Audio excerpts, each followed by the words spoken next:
बच्चों, आज हम 7वीं कक्षा की कहानी गीसा इसका अध्ययन करेंगे, इसका सारांश पढ़ेंगे और समझेंगे।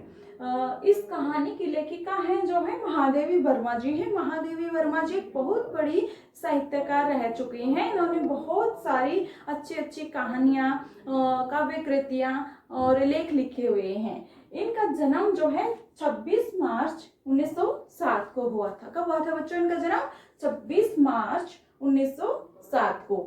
और इनकी मृत्यु जो है 11 सितंबर 1987 को हुई थी। इनकी प्रमुख कृतियां इस प्रकार से हैं। इनकी प्रमुख काव्य कृतियां जो है नीरजा, निहार, दीपशिखा एंड यामा। ठीक है, नीरजा, निहार, दीपशिखा और यामा इनकी प्रमुख काव्य कृतियां हैं। और गद्य कृतियां हैं इनकी प्रमुख अतीत के चलचित्र, स्मृति की रेखाएं और मेरा परिवार। तो ये तो लेखिका के बारे में जानना था, उनका जीवन परिचय था। अभी हम शुरू करते हैं, अध्ययन शुरू करते हैं। गंगा नदी के पार झूसी नामक गांव में 8-9 वर्ष का घीसा नामक बच्चा व उसकी विधवा माँ मेहनत मजदूरी करके अपना पेट पालते थे। कहाँ पे बच्चों? गंगा नदी के पार। गंगा नदी कहाँ पे? इलाहाबाद में। इलाहाबाद में जो है वहाँ की कहानी है ये। झूसी नामक जो है एक गांव था, वहां पर एक घीसा नाम का बच्चा था, तो उसके ऊपर ये कहानी लिखी गई है। और देखते हैं आगे क्या होता है।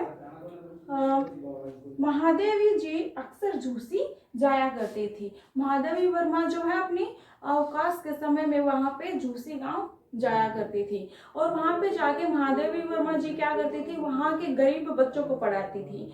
और वहां पे जो घीसा रहता था वो बहुत ही गरीब बच्चा था, उसके पिताजी भी नहीं थे, उसकी विधवा माँ उसको मेहनत मजदूरी करके जो है उसका पेट पालती थी।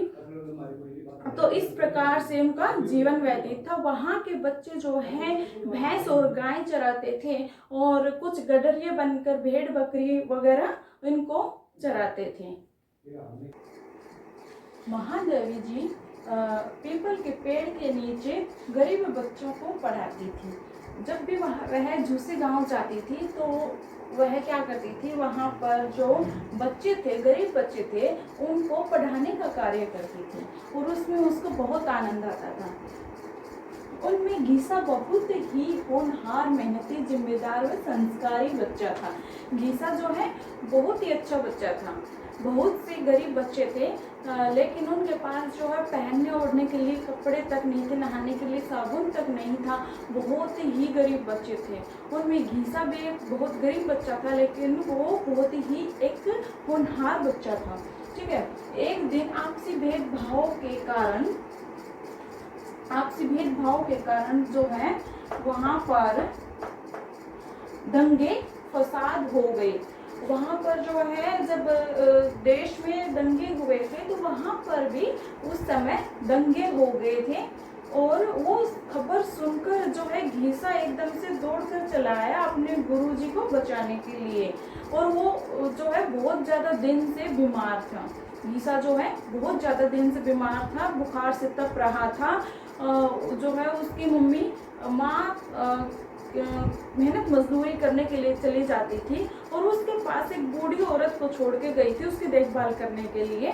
तो जब पता चला कि दंगे फसाद हो गए हैं तो वह अपने गुरुजी अर्थात महादेवी वर्मा जी को बचाने के लिए निकल पड़ा था। जब महादेवी वर्मा जी वहाँ उनका अवकाश जो है पूरा हो गया था, वो अपने गांव लौट रही थी, वो उस दिन की बात है ये। तो उसने सोचा, महादेवी जी ने सोचा कि चलते चलते मैं घीसा से मिलके जाऊं। ठीक है, तो जब उसने देखा, थोड़ी सी दूर कुछ कदम पे हो गई तो उसने देखा घीसा मरते पड़ते उससे खुद ही मिलने के लिए आ रहा है।